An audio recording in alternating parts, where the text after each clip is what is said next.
Mystery Theater.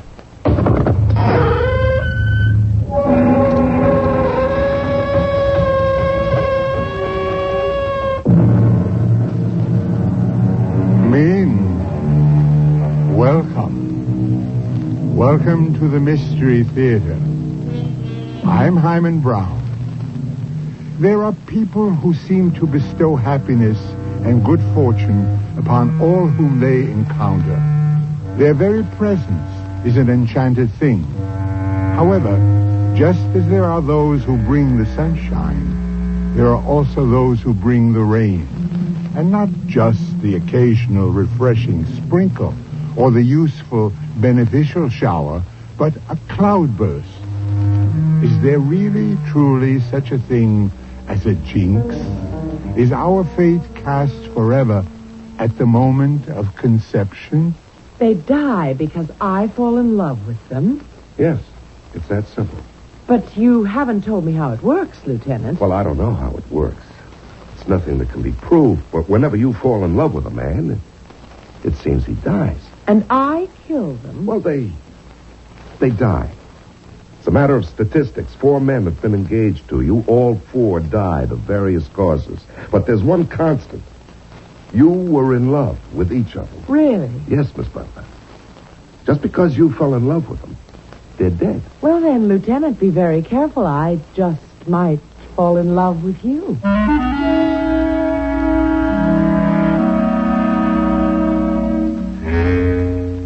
Our mystery drama, The Lady is a Jinx, was written especially for the Mystery Theater by Sam Dan and stars Larry Haynes and Marion Seldes. I'll be back shortly with Act 1.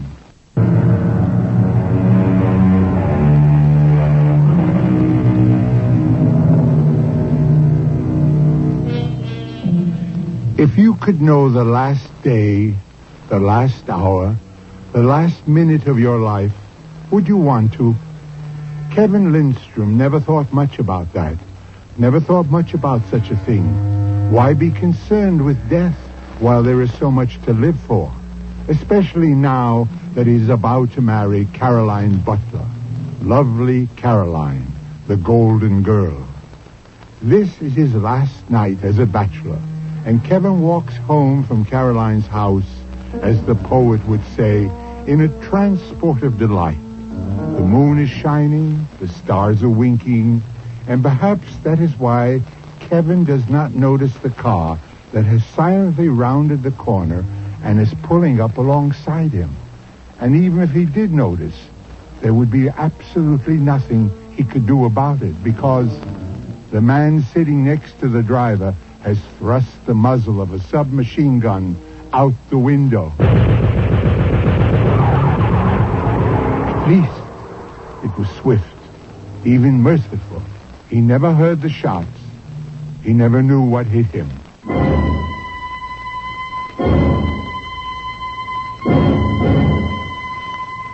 Are you Lieutenant Pirelli?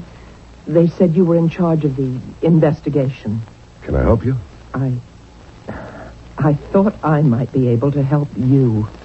Oh, well, if you have any information that could lead to the apprehension of the killer or killers of Mr. Kevin Lindstrom, we'd appreciate it. My name is Martha Lindstrom. I'm Kevin's sister. Oh. Well, Miss Lindstrom, your brother was killed by accident. I'm not so sure of that. Miss Lindstrom, he bore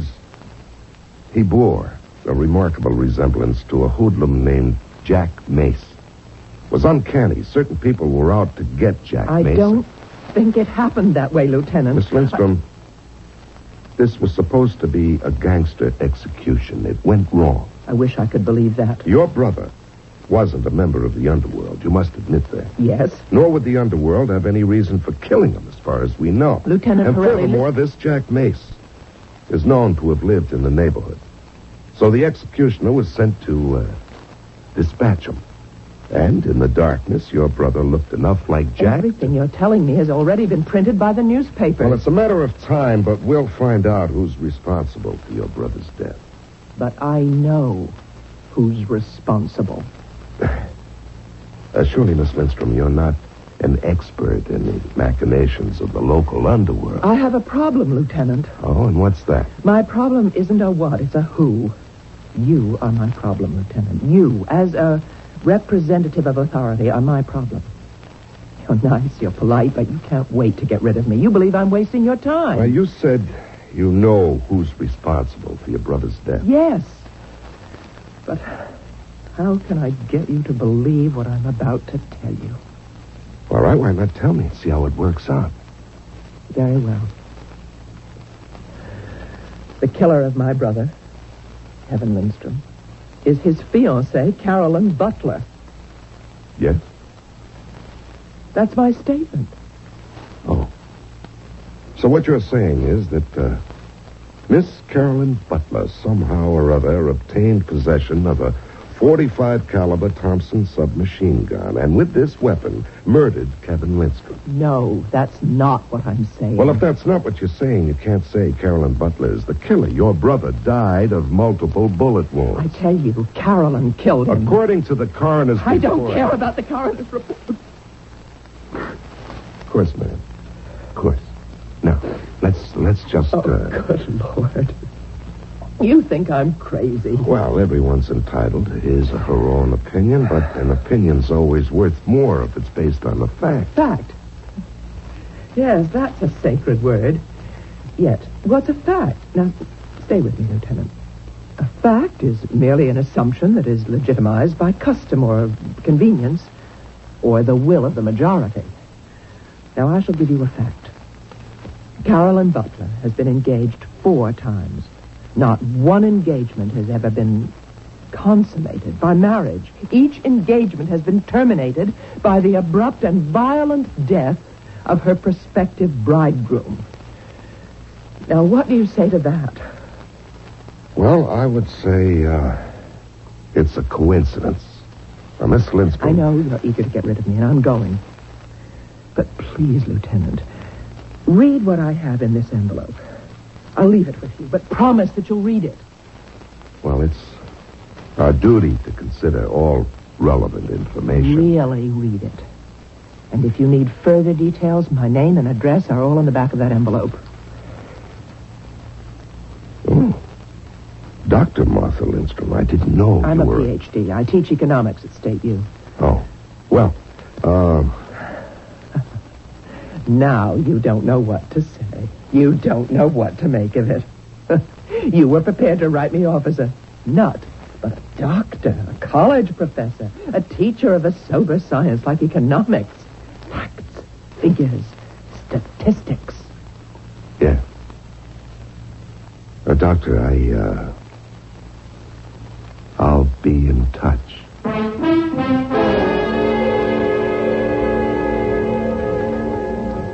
Well, Inspector, what do you think? Vince, what I think is you ought to put in for some leave. You got plenty of time coming. Oh, I see. If you believe a word of this, you got to be as nutty as she is. Maybe it's my fault. I think I've been working you too hard. Did you read what she wrote? Every single word. This dame, Carolyn Butler, has been engaged 4 times. Every fiancé meets with a violent death. That's right. So what? Miss Carolyn Butler never killed any of them herself. She didn't kill her latest. The guy before was an innocent bystander during a bank holdup. Then there was the guy who was a reserve officer and got killed accidentally on maneuvers. The first guy is scuba diving, and he makes a meal for sharks. Inspector, didn't you read what Dr. Lindstrom wrote in her analysis? Are you sweet on this dame, Vince? Oh, come on, Jake. Why not? You're 35, you ought to be married. I know your mom is a great cook, but you want to cut that cord. When something occurs with regularity, persistence, predictability, it must be classified as fact. Maybe this is the kind of a dame you've been looking for all your life. The studious, intellectual type. Jake, you're not listening to me. You're in love with her. Oh, for crying out loud. Don't you understand, Vince? It's love. Love at first sight. This dame knocked you out the split second you saw her. She isn't even my type. Famous last words. So you figure, how can I score with her? Hand her a line. Pretend to believe her. Okay, Inspector Coleman. if you want the truth, I can't remember what that dame even looks like.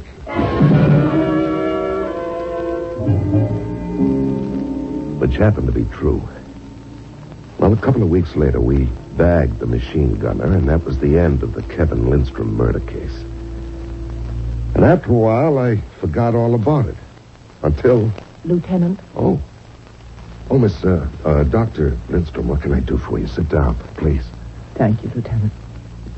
I want to apologize. I was angry last time, and I realize now, of course, it's easy to ridicule the police. But if I was sitting in your chair and someone told me the story that I told you, well, of course I... All right. How can I help you, Dr. Lindstrom?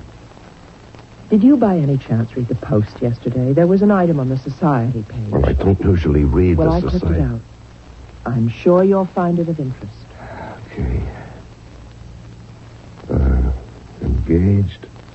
Charles Russell to Carolyn Butler. Well? Please, read all of it. Mrs. William Stephen Butler announces the engagement of her daughter, Carolyn Joy, to Mr. Charles Morton Russell, noted actor, son of Mr. and Mrs. Stanley K. Russell. The couple plan to marry Sunday, June 8th at St. Bartholomew's Church. Yes, now that's exactly 8 weeks from yesterday. So, Dr. Lindstrom? I'm asking you, Lieutenant Pirelli, can we permit this young man to die? I don't think I understand. I've already told you what happens to the men who are engaged to this woman. Just before the wedding, they die. Suddenly, violently. We've been through this before, Dr. Can you Lindstrom. take the chance? All right, what do you propose we do? I propose that the police alert this young man. See if reason cannot prevail on him to break this engagement. Dr. Lindstrom, the police do not have, nor do they want, the right to tell people they can't get married. Now, Dr. Lindstrom, I'm trying to be sympathetic to your problem. But it's not my problem. It's your problem, Lieutenant. What will your position be if this young man also dies before the wedding? Well, of course. You have no answer. See, you're accustomed to handling regular, predictable problems. And when something of a completely alien aspect emerges, you're helpless. Now, look, I appreciate how you feel. I wish there was something I could do for you. But I want to do something for you. We're moving more and more into a psychic age. Now, just bear me out. Now, till now, the police have operated on a superficial level. External evidence. The power to kill with a gun or a knife, a weapon. But now, there are people who can kill through the force of the mind. Dr. Lindstrom, I know, you're very busy, I know. But she has it. Carolyn Butler has it. She may not be aware of it, but it emanates from her. And it expresses itself through a predatory shark or an imperfect missile, a hoodlum in a bank, a button man. That's the right term, I hope. Dr. Lindstrom, I don't want to be impolite. Be impolite. Be anything you want. Be open-minded. You're asking me to do something, and I don't have the authority. Well, who does? Who would have the authority to assign round-the-clock guards to this Charles Russell? The inspector. Lieutenant, admit there's something, no matter how far-fetched, to what I propose. Well... You know there is. So it's your duty to try to convince your superior. Dr. Lindstrom, what you're asking is highly... I know. But suppose you do nothing, and this man dies, the way all the others did. All right. All I can do is ask.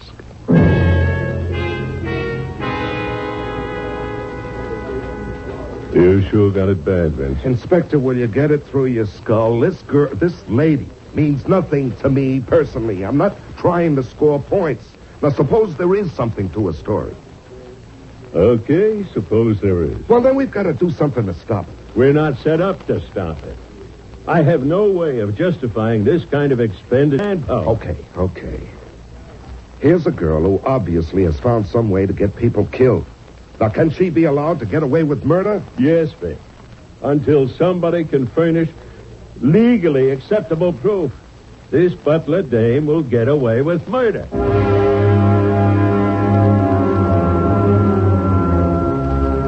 Well, does she or doesn't she? Are we dealing with coincidence or with fact? Or how many coincidences do you need to add up to a fact?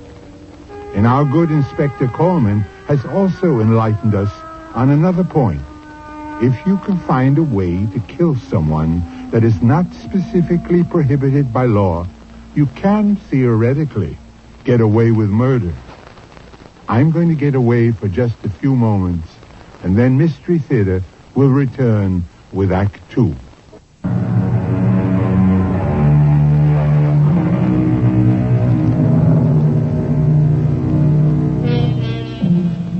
It is the stated function of the police to prevent crime. So, if a policeman sees you in the act of robbing a bank, it's his duty to arrest you. Of course, if all you are doing is thinking about robbing a bank, there's nothing much the policeman can do. And if, through some sort of mystical mental telepathy, you can convince somebody else to rob a bank, or even to commit murder, well, not only are the police helpless to act against you, they won't even believe you could do it. And neither would anyone else, except just possibly Dr. Martha Lindstrom. I'm sorry, Dr. Lindstrom. You were unable to convince your superiors? Doctor, what can I tell you? We're practical-minded people, we policemen. Do you believe me? I don't know. Well, if there's any I just doubt... wish things were easy. I wish everything could be yes or no, black or white. I don't know what to think. Then that's exactly why you should... Why should what? do something to help save the life of Mr. Russell, who is about to become Carolyn Butler's 5th victim. But we don't know that. And even if he dies, we can't prove she's guilty. Well, how many more men must she kill before... I'll give it to you straight, Doctor.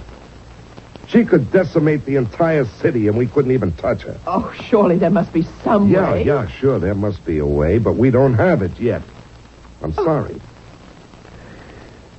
Sorry. Well, you've been kind and you've been patient, and I mustn't abuse your tolerance. Goodbye, Lieutenant. Goodbye, Doctor. I shall attend to this matter myself. What do you mean? Exactly what I said. I shall attend to it myself. Well, life goes on. And so does death. We get other murders, other problems. And so Dr. Lindstrom sort of slipped out of my mind. Anyhow, one night I'm driving home. I pass a theater. The marquee reads, Charles Morton Russell, starring in Don't Kill Santa Claus. On the spot, I decided to see the play.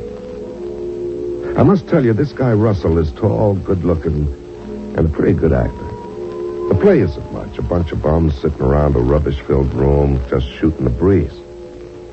Well, Okay. Russell's in the middle of a long-winded speech. I did steal his girl, but I did him a favor. He thought, if you kissed a girl, you had to marry her. Do you take this woman, marry her? Suddenly he stops. He stands there, dead still. He's holding a cigarette, and it just falls from his fingers onto the floor. You can hear a pin drop in the theater. He's frozen and frightened. The curtain comes down, and I go home. But that isn't the end of it. Because the very next day, I'm sitting in the office, and in walks the most gorgeous girl I'd ever seen in my life. Maybe 27, 28. Bright golden hair, deep blue eyes. And she seemed light as a feather. She almost floated into the room. I may be in the wrong place, but perhaps you can't help me at all. What can I do about a vindictive person who's trying to destroy me? Well, let me take the information down and make it official. Your name, please? Carolyn Butler. Carolyn Butler. Why do you look at me like that? Like what? Do you know me?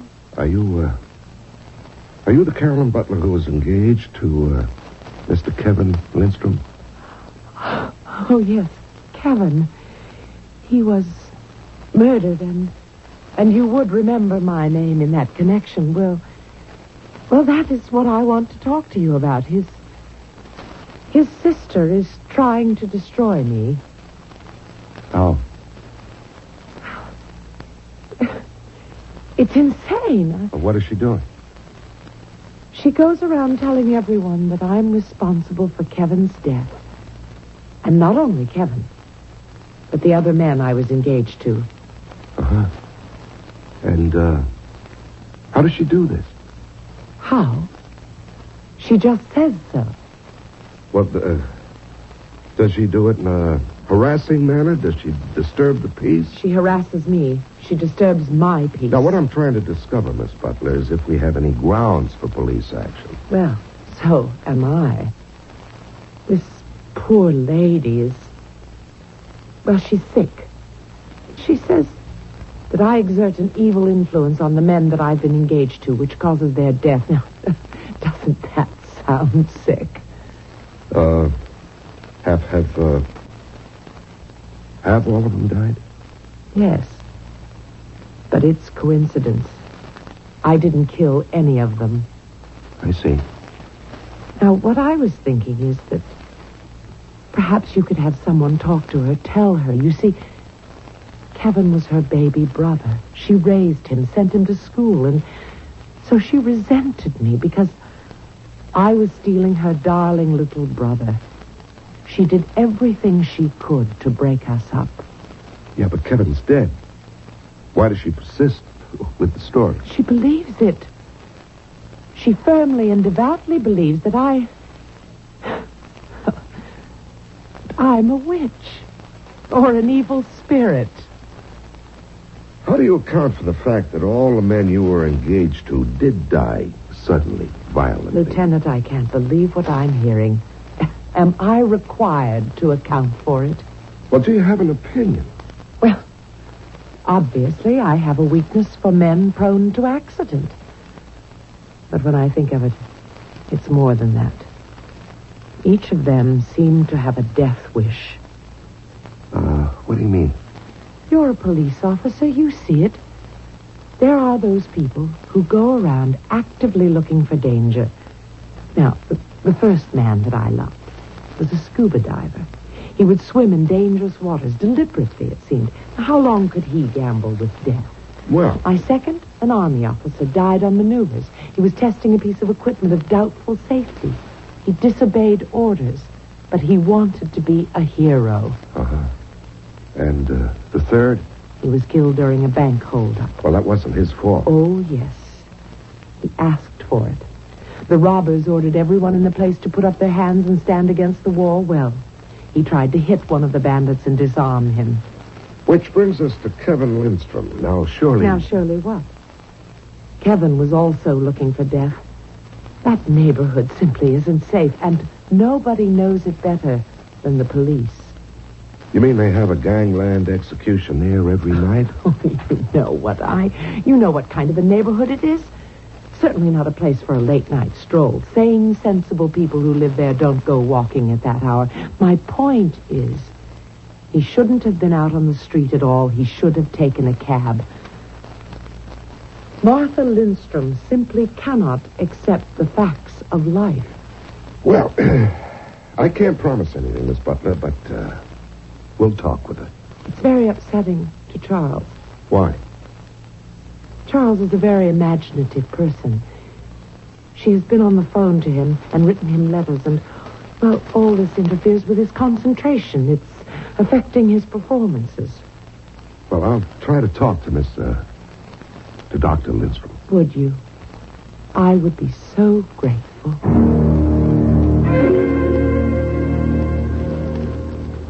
don't know what to think, Inspector. I know what to think. I saw a picture of this Carolyn Butler in the papers. I think you're being unfaithful to Doc Lindstrom. Oh, Jake, please. You have these fantasies about things. According to Carolyn Butler, Martha Lindstrom wanted to hold on to her brother. I believe it. Women are like that. For instance, doesn't your mother want to hold on to you? Now, that shows what you know. She keeps blasting me all the time. When are you going to get married? When are you going to get married? Yeah, sure. So why does she feed you so good? Why does she keep such a comfortable house for you? And why does she find something wrong with every girl you bring home? Well, because none of them are good enough for her son. Inspector, what do we do about these 2 days, huh? What do we have to do about them? I've been asked to warn... No citizen is entitled to use a police force as a private detective agency. Oh, you're a big help. Hey, wouldn't it be great if you could marry them both?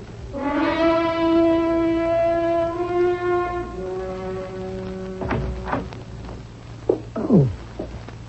Lieutenant Perella. May I come in, Dr. Lindstrom? Yes, of course. Please. Have a seat. Thank you.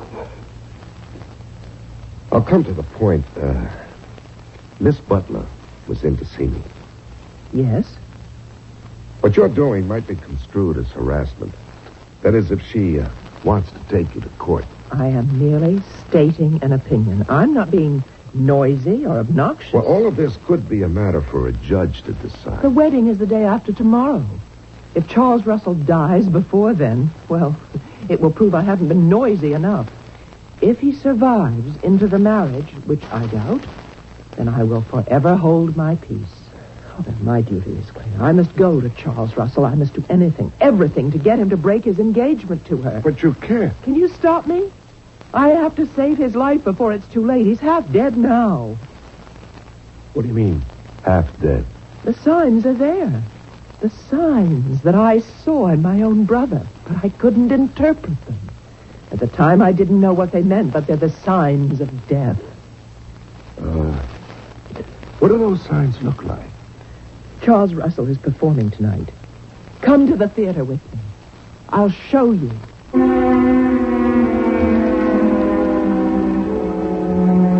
We have 2 ladies to deal with now, and each is out to destroy the other, no matter how ladylike they may be going about it.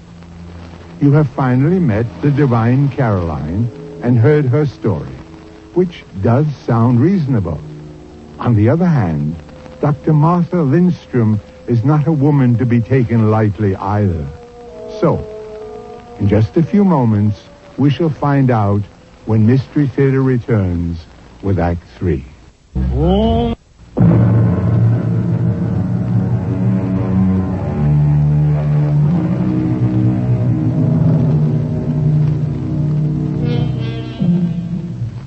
Do you believe it's possible for someone to be a jinx? Don't answer too quickly. We've done some research. It's an old word, jinx. It comes from the Greek enex, which means the wry-necked bird, the bird of ill omen, of misfortune, of death. Well, we're dealing with a pair of what our British cousins would call birds here. But neither is ugly or old-fashioned. Yet one of them is accused of being a jinx. What are these signs of death you're talking about, Doctor? You'll see them. You'll read them on Charles Russell's face. Oh, but I'm being unfair. How can you be expected to understand? You're a rational 20th century person. And aren't you? Listen. Listen without interrupting and without arguing. Just listen. What do you think happens to the old gods? The old religions? Well, I wouldn't know. I guess they were proved false. But no religion is ever provable. It's only acceptable. And people abandon one set of gods and they go on to another. That's the story of history. But what happens to those old gods? Well, I never thought about it one way or another. The gods of the ancients, the Greeks, the Assyrians, the Norse. They were all similar. Now, what does this have to do with... They were all warriors. War and feasting with heroes. That was their main occupation. And all of them had goddesses who fell in love with earthly heroes and brought them up to heaven, or paradise, Valhalla, whatever. Well, who are we to say that they aren't still doing it? You know, there's a lot to be said for being in uniform out on the beat. In time of war, you have no shortage of heroes. The field of battle is filled with them. At least your problems on But the in street are simple. peacetime, you must find your heroes one by one. And that is what Carolyn Butler is doing. What? What is Carolyn Butler doing? The bidding of the gods. Which gods? It doesn't matter. And she may not even be aware of it. They may be acting through her. She may be an unconscious instrument. And you teach economics? She finds the hero, and then fate arranges for him to die. Okay. Okay, I think we're at the end of the line, Dr. Lindstrom. For your own good. Fate. Fate is also an ancient For your god. own good, you should see a doctor. Arranges for the sharks and the defective weaponry and the bank robbery and the gangland execution. What has been arranged for Charles Morton Russell? Now, look, all I can do is tell you that if you persist in annoying Aren't Miss you Butler- curious? About what? About how Charles Morton Russell will die? Who says he's going to die? It's the night before she becomes his bride. It's the night he must be killed. Lieutenant, take me to the theater. Watch with me. If nothing happens to that man tonight, then everything Carolyn Butler says about me is true. I'm a jealous sister who has constructed a fantastic fable. But what if he dies?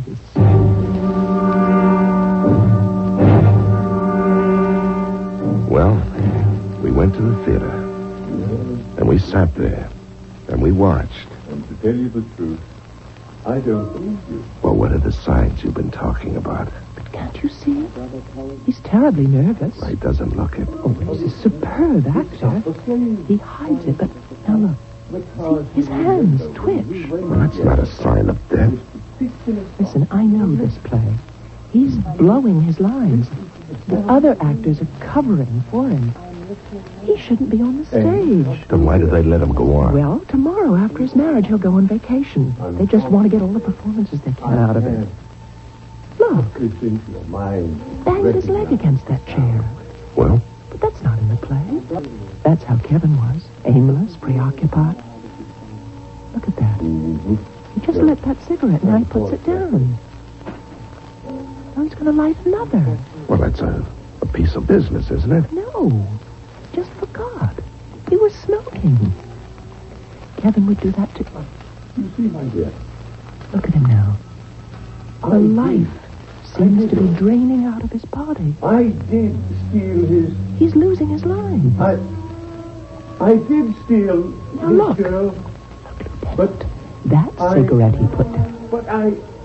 Now it's rolling off the table into that pile of papers and rubbish. Starting to smoke. They're going to set the fire. Well, maybe that's Fire supposed to be a starting. part of the Well, play. of course it isn't. It isn't. Oh, dear Lord.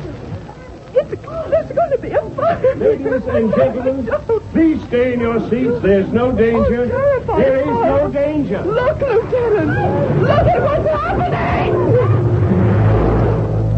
In a theater, when there's danger of fire on stage, a stagehand immediately cuts the rope that holds the heavy asbestos curtain in place. The curtain comes crashing down, and anybody who might be standing on a spot where it falls can be killed if it hits him. And there he was. That's just where he was standing. You didn't have to be a doctor to recognize he was dead.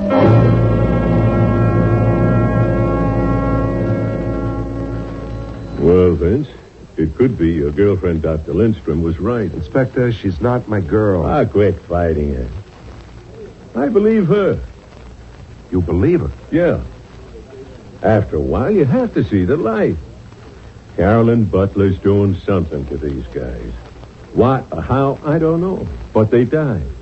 They all die the night before they get married. Okay. So what are you going to do about it? Nothing. You mean you believe it and you're not going to do anything about it? There's lots of things we can't do anything about. A lot of people get away with murder. We know they're guilty, but we can't touch them.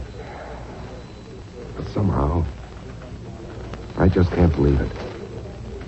That Butler girl seems so sincere. Honest.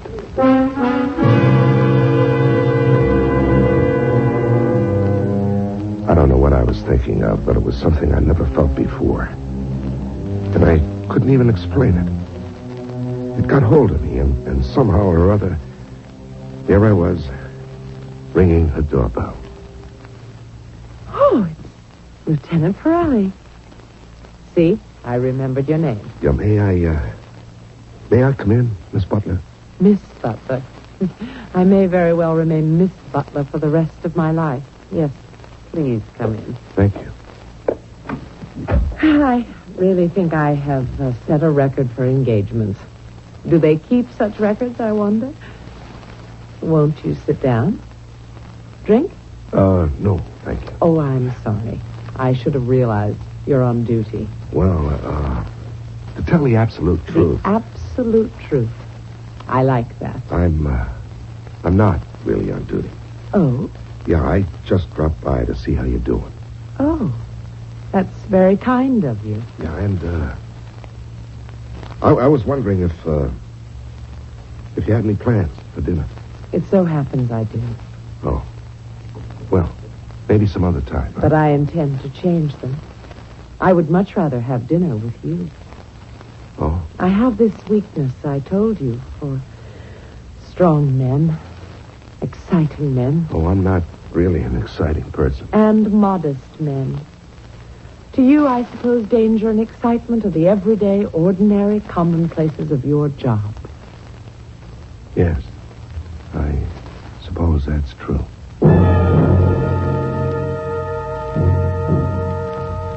I couldn't tell her all about it at dinner that night, so we continued the following night, and the one after that. And soon we were having dinner together regularly. And I kind of liked that. We also discovered that both of us liked to hunt, fish, ride horses, climb mountains. It was wonderful. You're a sly one, Vince. I have to find out about it by reading the paper? Find out what? Yeah. Pirelli Butler. Mrs. William Stephen Butler announces the engagement of her daughter, Carolyn Joy, to Police Lieutenant Anthony Pirelli, son of Mrs. Serafina Pirelli. Vince, how could you do this to me? You want to be my best man, Jake? Sure, if you live that long. Now, that's nonsense, and you know it. There was a time you didn't believe it was nonsense. Jake, all that was before I knew her. She's so wonderful, so filled with life, so generous, so good. When is the happy event? A week from Sunday. So soon. I can only wish you the best.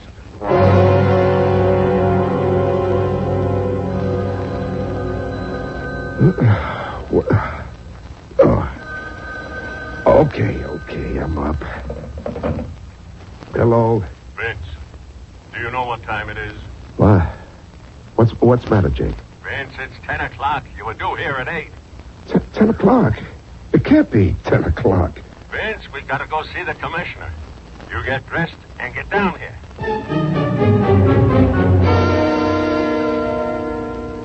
Vince, what's wrong with you this morning?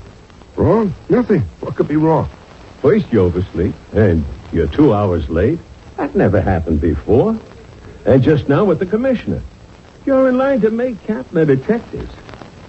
I could see he really wasn't very much impressed. What do you mean? He asked you about some ideas for increased efficiency. And you just sat there. Yeah. Oh, funny thing, Jake. I don't know what happened to me, but my mind seemed to go blank. I think you better see a doctor. Why? You've been acting strange all week. Absent-minded, forgetful. Now, look. Tomorrow's Sunday, your wedding day. Now, why don't you go on leave right now? Go home. You're nervous. I'll see you tomorrow at the church. No. That isn't right. You're short-handed. I'll tell you what I'll do. I got to put in my shift on the stakeout. I can spare a lieutenant for that. Yeah, but Smitty's been on for 24 hours. Let me send him home. I'll stay till midnight. Well, okay. He would really appreciate it.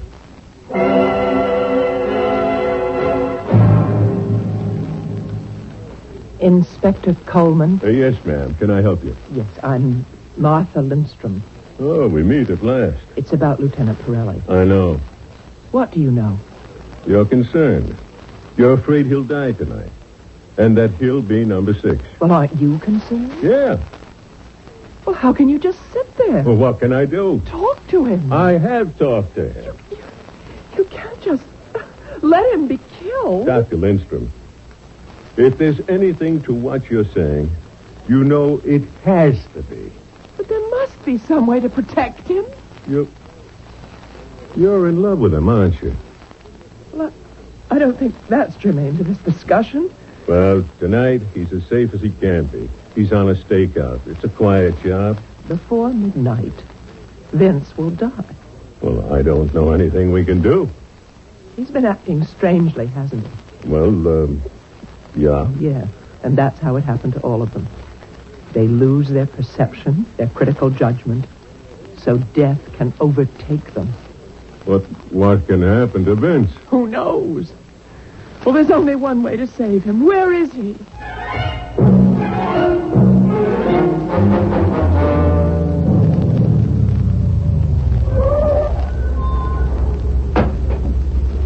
He's parked over there, across the street.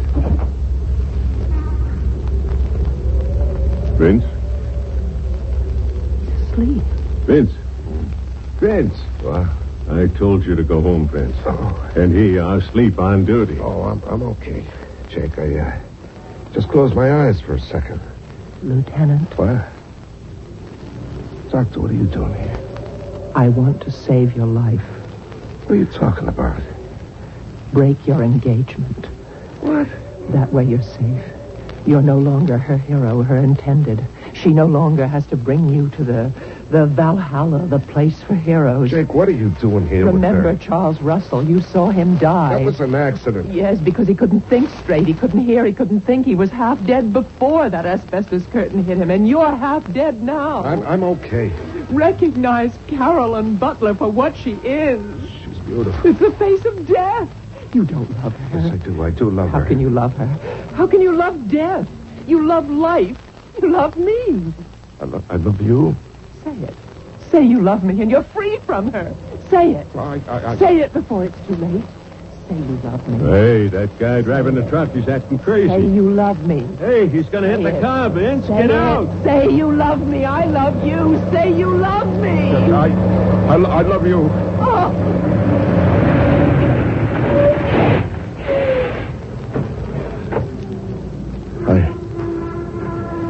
I love you, Dr. Lindstrom.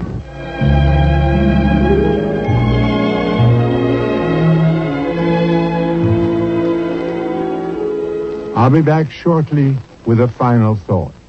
Bring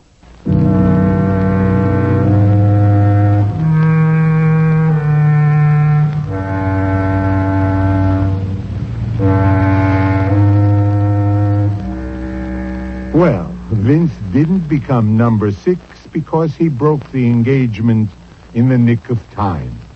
Or maybe because the truck driver was able to apply his brakes in time. We always give you more than one perspective on Mystery Theater. However, Miss Caroline Butler is still around, still looking for a hero. So, if you are a hero, what can we tell you? Our cast included Larry Haynes, Marion Seldes, Patricia Elliott, and Dan Ocko. Associate Director, Marlon Swing. This is Hyman Brown, Producer-Director, inviting you to return to our Mystery Theater for another adventure in the macabre. Until next time, then, pleasant dreams.